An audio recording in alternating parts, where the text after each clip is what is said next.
Welcome to Signs Unscripted. I'm Robin Donovan, Signs of the Times editor-in-chief, and with me today is... My name is Alex Perry with Right Way Signs in Chicago, Illinois. And Alex, thank you so much for agreeing to join Signs of the Times Advisory Board. Welcome, congrats. Absolutely. I'm How excited cool. to be a part of it. Yeah, absolutely.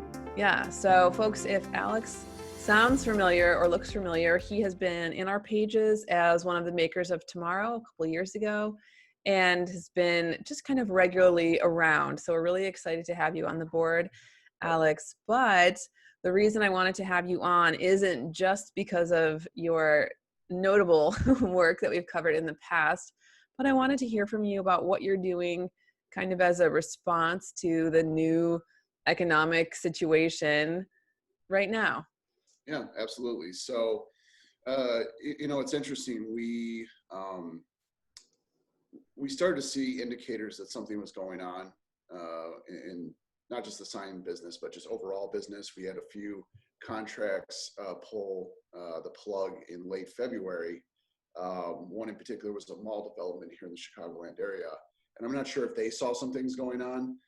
We thought it was a little weird that they canceled the contract at such a critical point. We were pretty much halfway done with the project.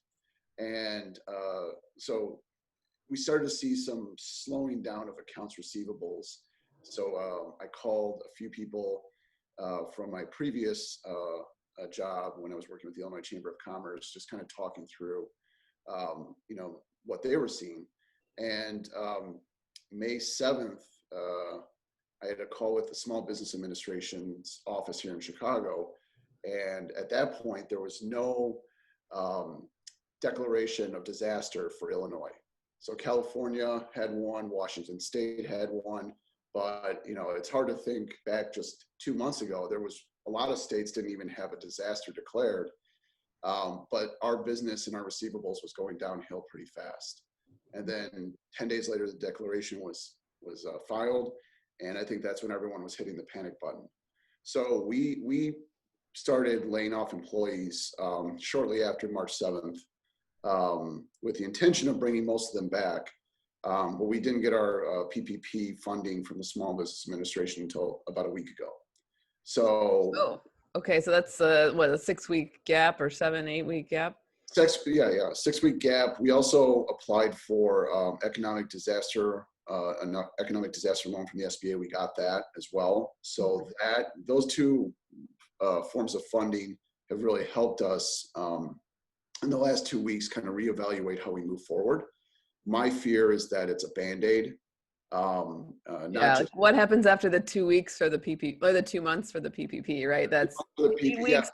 8 weeks to spend the money, and it's like, okay. Yeah, it can go pretty fast, and it feels good right now knowing that we paid our rent, that all our bills are current, and for us it feels like we're getting a little bit back to normal. But I got to be cautious because I think that like I said, just hearing, for example, South Korea having that respike in cases has me worried that if we're opening up all of our cities and states too quick, that we could go through the same exact thing. So and it's hard because I feel like a lot of business decisions have to be made now for things. We have things that are happening August, September, and you really, if it's an event or something, a lot of times you've got to decide in advance. You can't wait until that month. So and the possibility of a second wave is kind of looming, and what that would mean, economically. Yeah, it's looming, and when we were going through this in March, we had personal events planned for May. My wife's birthday, her 40th birthday is in June, so we were planning that. And in March, it seemed like, oh well, we'll be past this and we'll be able to go on with life as normal. And now it's looking like anything that's even planned for August and September, I just don't see those things happening. So no, I know. I considered okay, all the plane tickets are cheap. Should I buy something for Christmas to see my parents? And I thought, just wait on that a second. I know. And the other part about it that's crazy in everyone's personal life, I think, is, again, my wife's birthday's in June, and she hasn't seen her mom in a few months now. And it's like, when is that ever going to happen? At some point, we got to figure out the new normal. Yeah. And so, but from a business standpoint, we've been fortunate enough that a lot of the businesses and a lot of our clients are still needing signs. And crazy as it seems, some new restaurants are still planning on opening this summer. They Whoa. might have had the funding, in Yeah. January, so they have to push forward. But again, is all this just a Band-Aid? What happens in the fall and winter? And Yeah. I don't want to hit the panic button come this November, December all over again. I'm trying to be very, very careful about how we spend our money and how we move forward. Right. Well, so talk to me. I know we talked a little offline. You've got a new yard sign project happening, and I thought that sounded really cool. So what's that all about? Because that's kind Yeah, of like a way that you've adapted, right, in the short term. yeah. So, when this all started happening, you saw a lot of people pivot and start making protective gear for maybe the hospitals and the frontline responders, Mhm. or the first responders, I should say. Um, we looked into that and we thought, it's already kind of just being dominated by a lot of people already. And there was probably a lot of research we would have to do to make sure we can make things and who was going to do it. So a friend, I live in the northern suburbs of Chicago, and a friend posted something on Facebook saying someone was looking for a yard card, which was like happy birthday, individual cutout coroplast letters with yard stakes. And, I thought, okay, well, we can help with that. And I myself and my wife responded on Facebook, and there's groups on Facebook you can kind of post in, right? And so we did that, I want to say in the middle of April, and it just caught on like wildfire. And I was up until 3 a.m. the last 3 months. But Whoa. yeah, there's one thing I'm not going to start this new venture that our company name is attached to, and then fail and not get those yard signs up. But it's proven to be a nice source of cash flow. It's kept our vinyl and printing division extremely busy to the point where I think he wants time, days off now. And pretty much March and April, he wasn't working at all. So So what does it look like exactly? Like, do people, can they order online, or do they call you, or how did you set it up? Like the internal infrastructure, how did you organize that? yeah, so we actually have an intern starting with us at the end of May, and she's already started. She's a junior at Ohio State, so she's starting to help us with some of the marketing. I started to toy around with a website and like an ordering protocol. But what I actually found was there's some competitors in the area that do it as well. Hmm. And I can't say what their customer service is like, but what I Right. found is a lot of people uh, enjoyed the interaction with us, where I think theirs was just an ordering system and you might not have heard from anyone, at least right away, where Hmm. ours was a little bit more personal. So I thought, why change what we're doing? It's Okay. working. So yeah, so there's no online ordering. We just have some marketing materials, some examples we send them, and we make it happen. And I offline I said that uh, there's been some comparisons, with talking with my wife who is at home with our kids. So it's like we're all working together now. I bring my work home with us for sure. Um, but she asked, would you rather be doing this or the permitting functions of the business? I said I would do yard cards all day long. It's easier. We get positive feedback from customers. We get nice reviews Yeah. from customers. It's just a much different um, experience based on all the other things we've been doing, like the big pylon signs at the Hmm. mall developments and custom neon and humongous murals. All of that is nice, but I think this pandemic has taught me that there's this whole other side of the sign business that I enjoy that I forgot about, and it's the Yeah. smaller order, the smaller interactions, and they're quicker.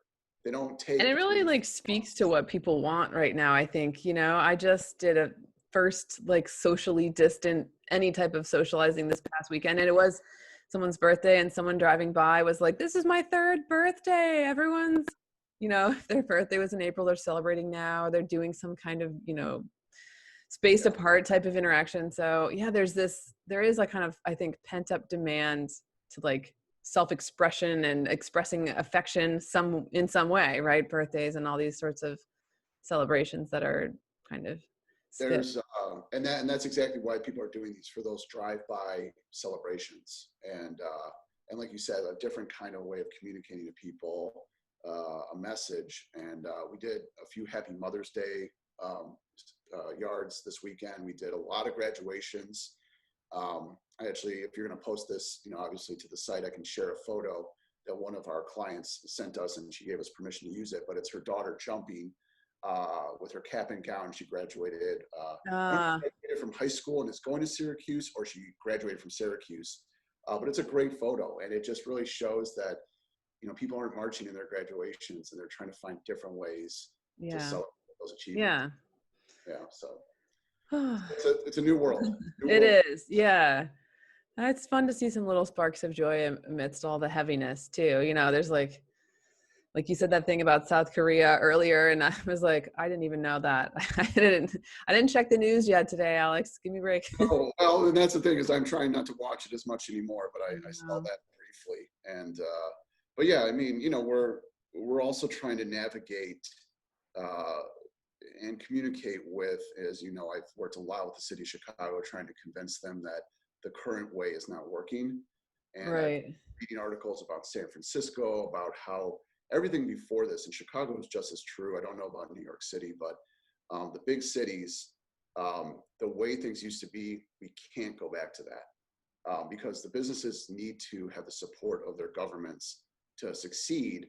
And if it's still taking 8 months to get a sign permit, or 3 months to get a business license for a simple retail store, it's just, we can't go back to the old way. Otherwise, we're all doomed. I hate to say it, but it's just, or just don't.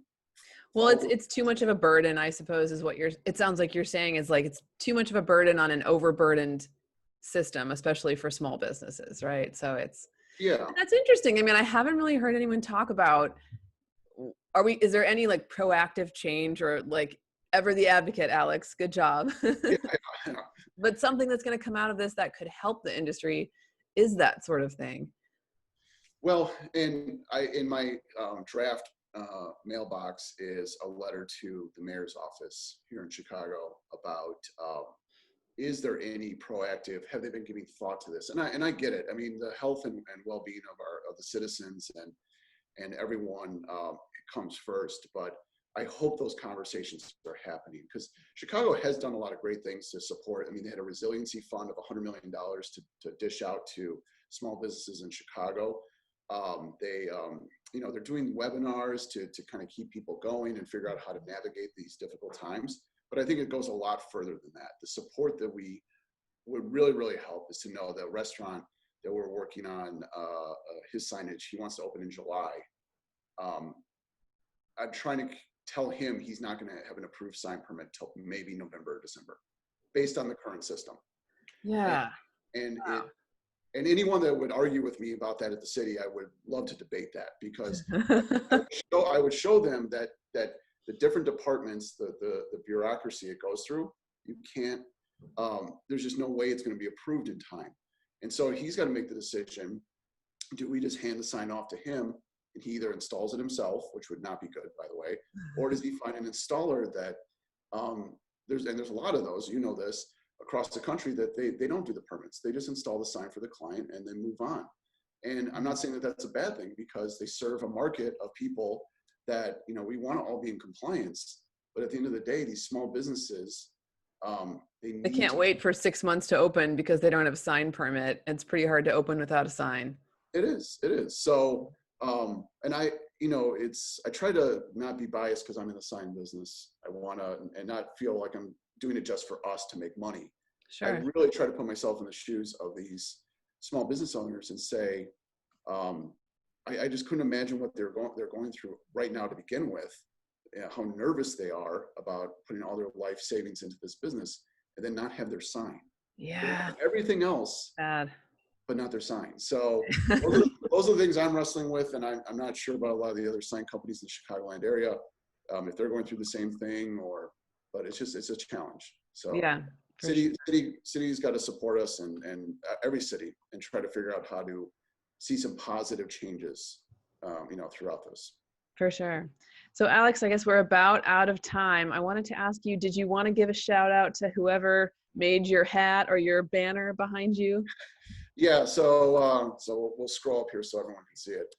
So that banner was made, it was hand stitched by a company in Rockford called Division and Company. They do some really cool banners and flags. And, just because we're in the sign business doesn't mean we can do everything. So we like to support a lot of other people that are in this business that do unique things. And then this hat right here was made by, the designer was Kendrick Kidd out of Jacksonville, Florida. Great designer we've been working with for, the last 8 years. And then the patch was made by a company named Grizzly Wheeler out of South Carolina.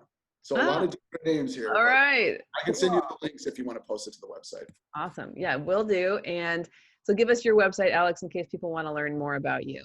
Yeah, so you can find us at rightwaysigns.com, RIGHTWAY signs.com. And we've got a lot of great work and articles up there. Great. Well, thanks, Alex. Thanks so much for taking the time out of your day to come and talk to me. Yep, absolutely. Thank you for having me.